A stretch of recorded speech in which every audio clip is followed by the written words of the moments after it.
para o nosso assunto de hoje, então. Já é o quarto mandamento. Mas antes, vamos fazer aquela revisão, porque se você não tá decorando durante a semana, aqui não vai ter jeito, você vai acabar decorando se você vier em todas as lives. Primeiro mandamento, não terás outros deuses diante de mim. Segundo mandamento, não farás para ti imagem esculpida. Terceiro mandamento, não tomarás o nome do Senhor teu Deus em vão. Esses foram os 3 mandamentos que nós vimos até agora. Hoje, então, quarto mandamento. Lembra-te do dia de sábado para o santificar. Êxodo 20, versículos de 8 a 11. O único mandamento que ocupa 3 versículos. O mandamento mais longo e mais detalhado. Não sei se você percebeu isso quando leu a partir de Êxodo, né? O Êxodo 20. Pro não furtarás, que é o mandamento que a gente vai ver daqui a algumas semanas, não precisou de complemento. Não furtarás, não matarás. Não precisa de complemento. Nos outros, por exemplo, não farás para ti imagem esculpida, precisou de complementos e explicações, mas menos do que esse. Aqui a gente tem um mandamento em que mais se precisou dar explicações. E ele continua, se assim a gente pode dizer, um pouquinho confuso até hoje. Vamos ler lá o que diz Êxodo 20, versículos de 8 a 11. Lembra-te do dia de sábado para santificá-lo. Trabalharás 6 dias e nele farás todos os teus trabalhos. Mas o 7º dia é o sábado dedicado ao Senhor, teu Deus. Nesse dia não farás trabalho algum, nem tu, nem teus filhos ou filhas, nem teus servos ou servas, nem teus animais, nem os estrangeiros que morarem em tuas cidades. Pois em 6 dias o Senhor fez os céus e a terra, o mar e tudo o que neles existe. Mas no 7º dia descansou. Portanto, o Senhor abençoou o 7º dia e o santificou. Se você está aqui desde a série Remindo Tempo, você sabe que já existe algum material falando sobre esse mandamento, inclusive eu falei isso no final do episódio passado, né? Da mesma forma como na semana passada, quando a gente falou sobre não tomar o nome de Deus em vão, tinha um episódio já na série Embaixo do Tapete que falava sobre isso, com nuances diferentes, mas falava, e a mesma coisa essa devocional de hoje. Você já tem alguns materiais, depois lá no final, vou até passar a referência certinho para quem quiser ouvir de novo no Spotify, que vai tratar a questão de descanso com foco um pouco diferente. Hoje a gente vai seguir a linha de raciocínio, que inclusive o Kevin DeYoung usa no livro dos 10 Mandamentos, que eu achei complementar ao material que a gente já tem disponível na Remindo Tempo. Tá?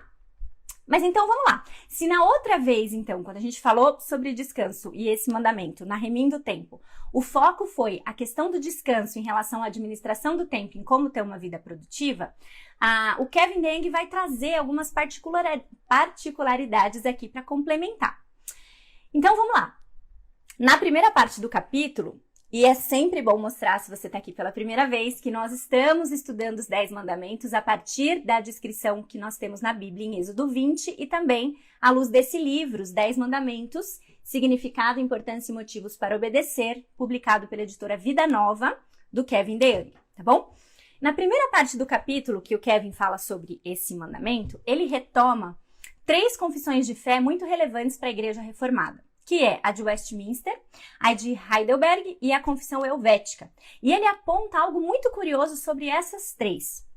Embora todos esses documentos apontem para o 4º mandamento como algo que ainda é importante de ser guardado hoje, e em todos eles existe uma ênfase no descanso e também na adoração para esse dia, 2 práticas que são então essenciais, que devem caracterizar o dia do Senhor, existem algumas diferenças importantes na interpretação entre essas 3 confissões, esses 3 documentos, o que causa muitas vezes esse ar de confusão ou mesmo de divergência entre os cristãos e, aliás, muitas vezes até entre cristãos de uma mesma denominação.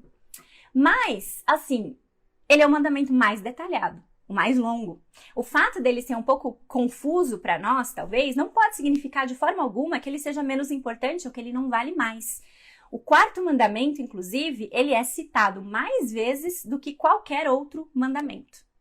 Ele é o mandamento mais citado do que qualquer outro. 11 vezes só no Pentateuco e mais de 100 no Antigo Testamento. Ou seja, o 4º mandamento tem importância, tem relevância. E para entender essa relevância, nós vamos, assim como o mandamento mesmo nos instrui, como a gente leu agorinha, a gente precisa voltar lá para Gênesis. Gênesis capítulo 2, versículo 3, vai dizer para nós que Deus abençoou o 7º dia e o santificou. Quem? Deus. Não foi coisa de Moisés.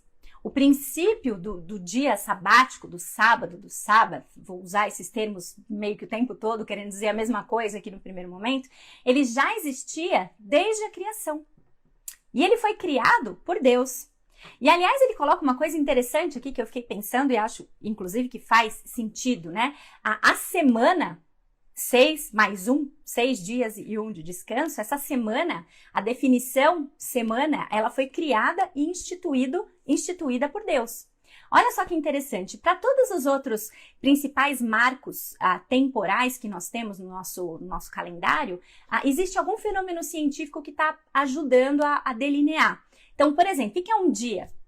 O dia é o movimento em que o dia é o período no qual a Terra faz a rotação em torno do seu eixo. Estava estudando esses dias isso com a Esther. Como são determinados os meses? Ele é guiado muito pela questão, pelo fenômeno do ciclo lunar. E os anos? Um ano, ele nada mais é do que um movimento em que a Terra demora para dar a volta em torno do Sol. Então, fenômenos científicos estão apontando para dias, para meses e para anos. Mas e a semana? De onde veio a semana? Se você olhar bem, ela parece uma coisa meio arbitrária, se você não tem a Bíblia para ver que a semana existe, porque Deus fez assim. Deus fez o seu trabalho em 6 dias e depois ele descansou. Então, Deus criou a semana nesse formato de 7 dias que a gente usa até hoje. E parece que quando ele criou isso, ele está querendo trazer isso agora aqui no 4º mandamento para a memória do povo. O povo já devia saber disso. O povo, quando os 10 mandamentos foram dados a Moisés, o povo já deveria saber disso. E sabe como que a gente sabe disso? Porque esse é o único dos 10 mandamentos que começa com um aviso. Esse é o único dos 10 mandamentos que começa com um aviso. Lembre-se do dia de sábado. Lembra do dia de sábado? Então, essa é a função que o lembrar ele tem aí. Esse lembrar-se está sendo usado com o sentido de recorde-se do que você já sabe, não como um aviso de, olha, daqui para frente é importante você lembrar. A palavra usada aqui, do lembrar-se, tem o sentido de recordar, e porque você se recordou de algo que você já sabe e não pode esquecer, você coloca esse princípio em prática. Lembre-se do dia de sábado para santificá-lo. Lembrar-se dele era reconhecer, então, um princípio já estabelecido lá na criação e colocar em prática. Cumprir esse princípio e observar esse princípio. Lá em Deuteronômio 5, Deuteronômio 5 é o relato paralelo dos 10 mandamentos. Você vai ler, encontrar os 10 mandamentos lá também. E o 4º mandamento, lá em Deuteronômio 5, ele é fundamentado na libertação de Israel da escravidão, dizendo, lembra-te que você foi escravo na terra do Egito. Isso a gente viu um pouquinho quando falamos sobre descanso na outra série, né?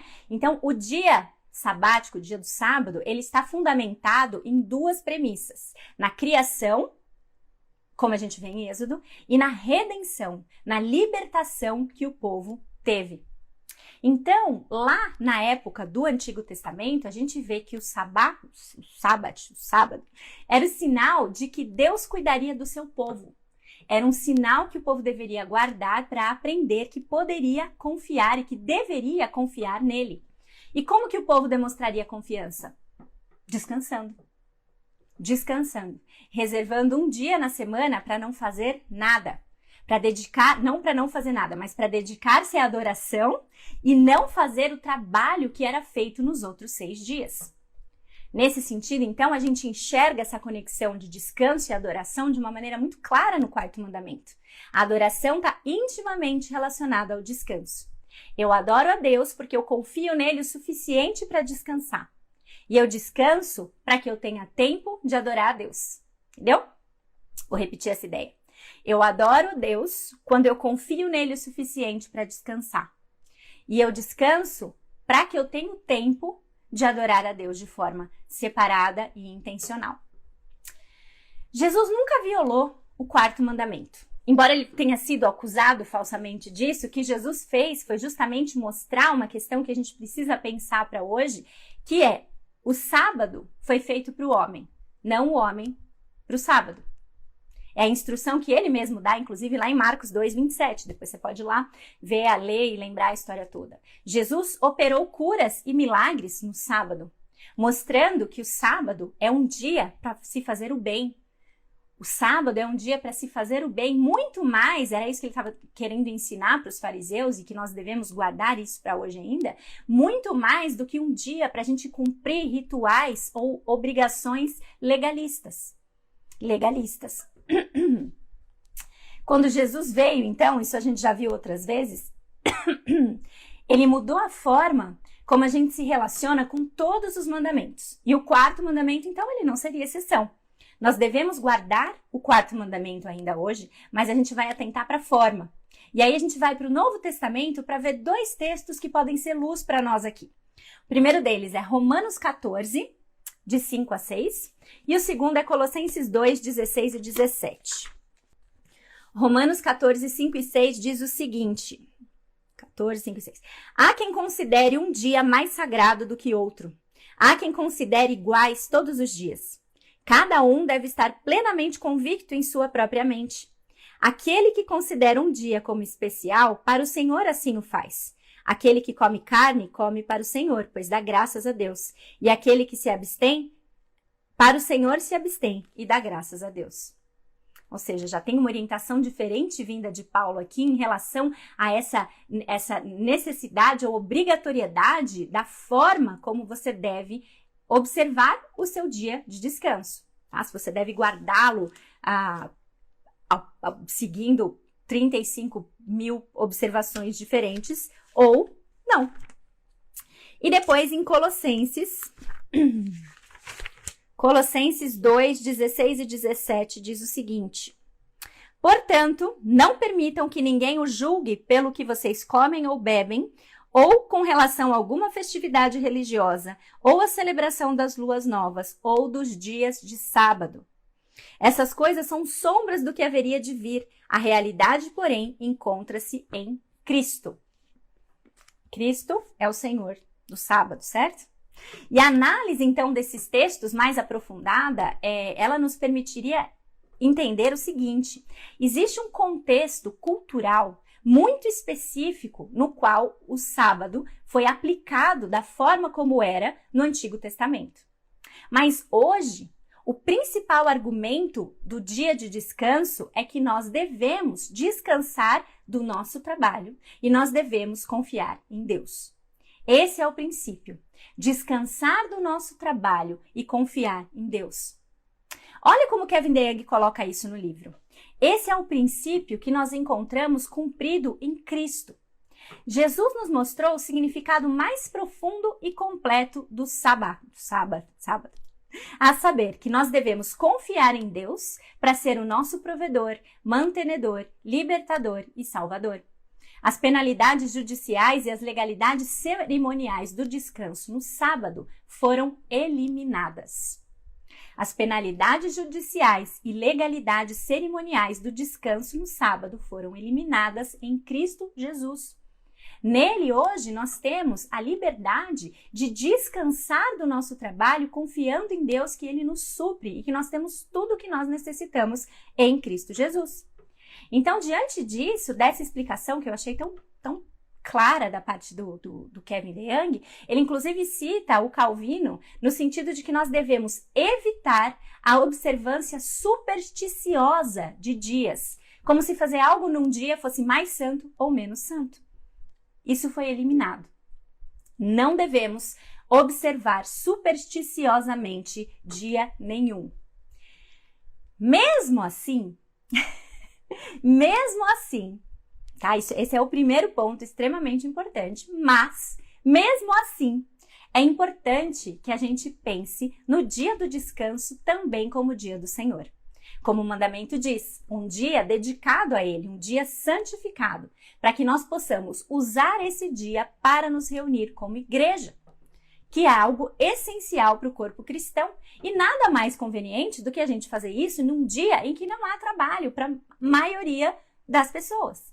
Então, separar um dia da semana para descansar e cultuar a Deus é essencial e é uma forma, sim, de nós cumprirmos esse quarto mandamento hoje ainda. Sem as observâncias legais, os rituais cerimonialistas ou supersticiosos que a observância de um dia traz, ainda é um dia importante para nós considerarmos como um dia a ser separado para isso. A Bíblia nos instrui nesse sentido, ela nos instrui ao culto coletivo. Os primeiros cristãos, eles se reuniam em um dia especial a cada semana para oração, comunhão e instrução na palavra. A gente vê isso em Atos. E esse dia especial, ele foi o sábado, sob Moisés, né? Mas depois ele se tornou domingo em comemoração à ressurreição de Jesus. Nós precisamos zelar, então, por isso. Zelar pelo dia do domingo como o dia em que nós vamos à igreja e cultuamos a Deus de forma coletiva, em função da seriedade com que a Bíblia trata o culto coletivo, tá? O Kevin DeYoung, ele coloca uma questão que eu também achei muito interessante e é verdade, se você tem por volta da minha faixa etária, talvez você viva um pouco a mesma situação que ele descreve, que eu me identifiquei. Quando eu era pequena, eu nasci num lar cristão e quando eu era pequena não tinha muita discussão em relação ao que se fazia no domingo. Domingo, a gente vai na igreja. Ponto. Domingo é dia de ir na igreja. Culto de manhã, culto à noite, escola bíblica dominical, igreja. A gente tá lá porque domingo é dia de ir na igreja. Hoje, como mãe, eu vou falar para você com toda a sinceridade do mundo que eu me frustro quando percebo como é difícil hoje estabelecer esse padrão. Pode até ser que tenha sido também na época dos meus pais, eles fizeram isso com maestria, de tal forma que eu nem percebi que isso era desafiador, mas realmente a gente precisa colocar isso como um padrão inegociável na nossa casa. A gente está numa época difícil de pandemia, em que às vezes corta o coração quando nossos filhos chegam pra gente e perguntam: amanhã é domingo, a gente vai na igreja? E eu fico um pouco incomodada, às vezes, que eu fico pensando, puxa, mas eles não deviam nem perguntar isso, eles deviam levantar a roupa e tá pronto pra igreja, né? É que agora a gente tá nessa coisa, a gente não sabe quando tem culto online, quando não tem, quando que dá pra ir, quando não dá, quando vai ser em casa, na sala ou não, né? Mas, de qualquer forma, a gente precisa atentar, inclusive, para isso nesse período de pandemia, né? Durante esse período de mais de um ano, em que a gente pode estar correndo o risco de perder o valor e a importância que é domingo é dia de estar na igreja. O sentido da adoração coletiva não pode se perder e esse é um risco que muitas vezes, que eu acho que esse período longo de privação da gente conseguir fazer isso da forma como fazíamos antes, vai fazer a gente achar que o culto online dá conta, né? Não dá, não dá. O culto em comunidade é uma ordenança bíblica que a gente deve zelar e preservar e retomar tão logo for possível e de forma frequente. Não algo que a gente vai fazer se der tempo, se a gente não tiver nada, né? Então, infelizmente, muitas vezes o que a gente vê? As pessoas tratando o domingo como assim, se não tiver nada, a gente vai na igreja.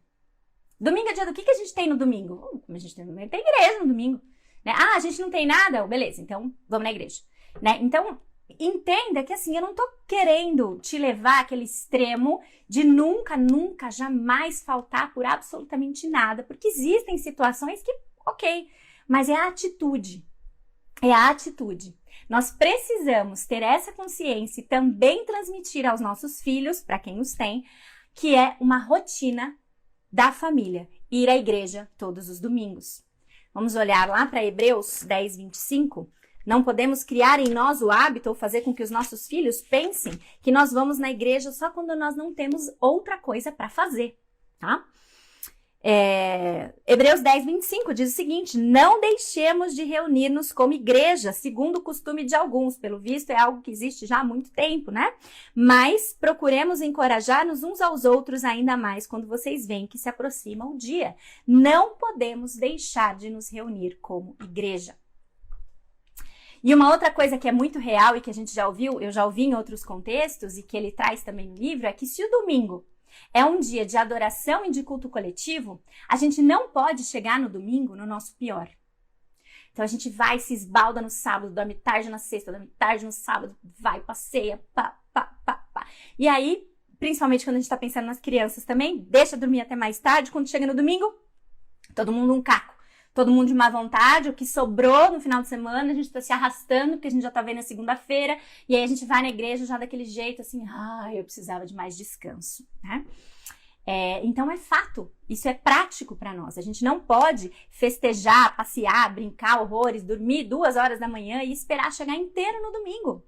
Não vai acontecer. É claro que existem as exceções, mas a regra do nosso sábado, e agora pensando no sábado mesmo, não pode ser a vida louca. Ou os nossos domingos vão estar fadados ao fracasso. Isso vale tanto para nós, como também vale muito para as crianças. Vale muito para as crianças, tá?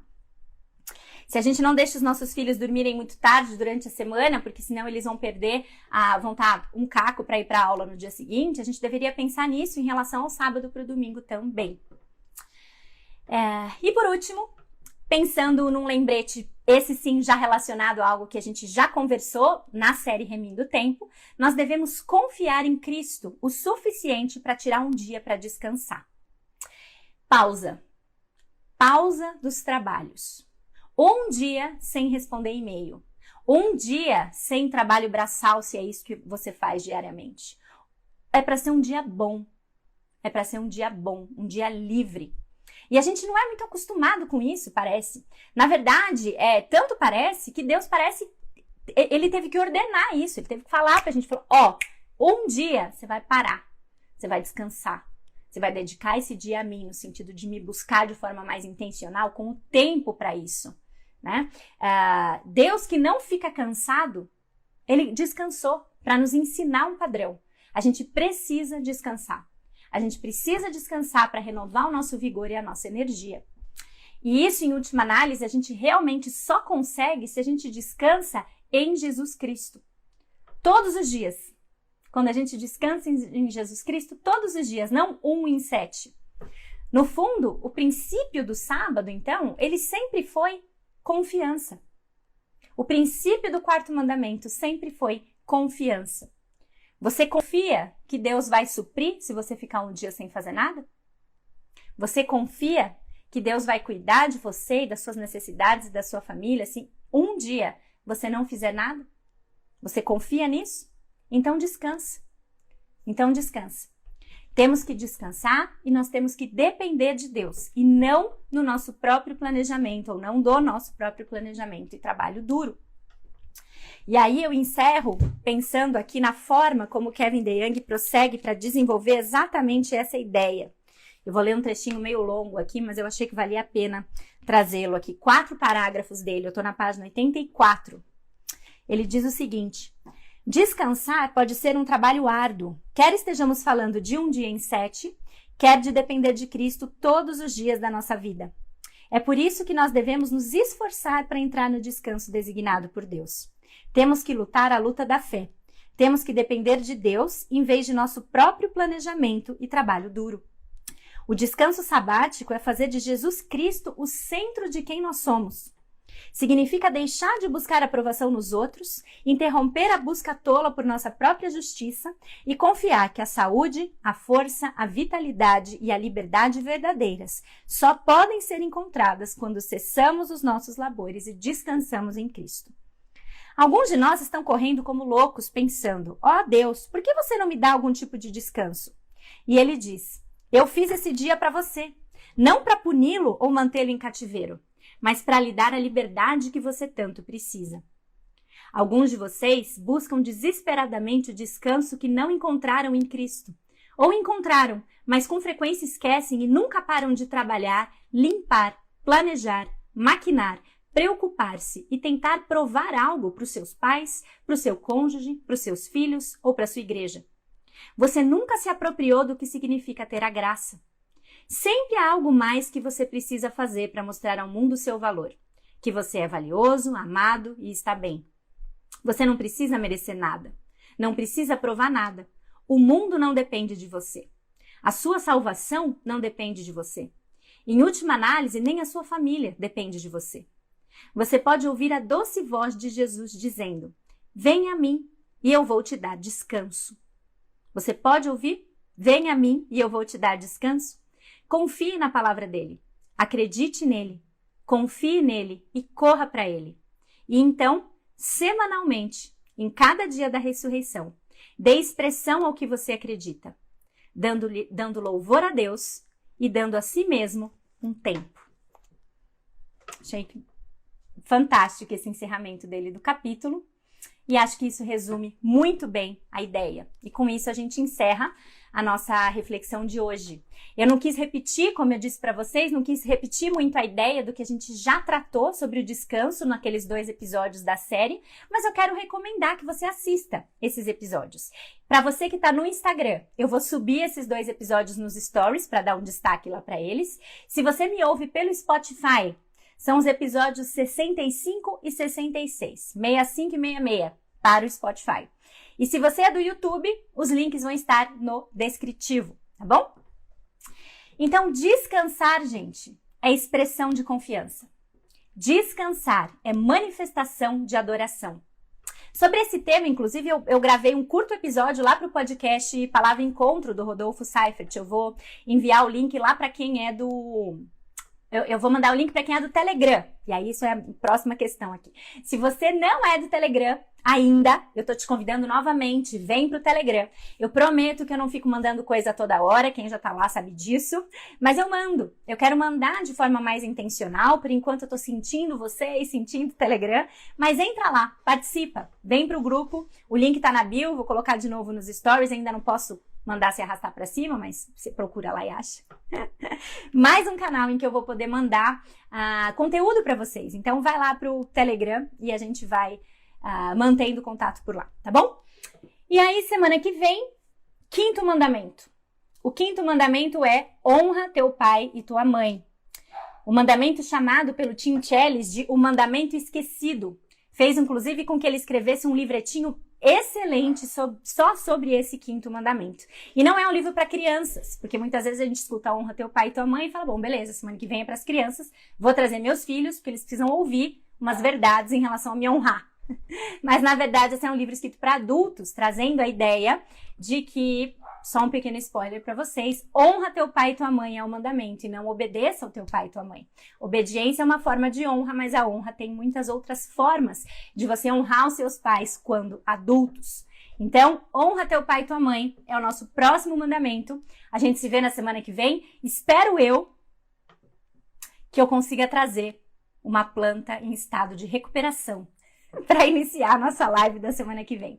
Muito obrigada por todas as dicas, mais uma vez. E só respondendo uma última pergunta aqui da Lisiane, se tem estudo todo dia, Lisiane, é toda quarta-feira, tá bom?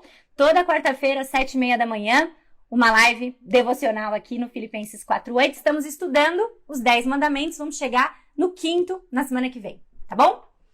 Beijo para vocês, pessoal, e até a próxima. Tchau, tchau!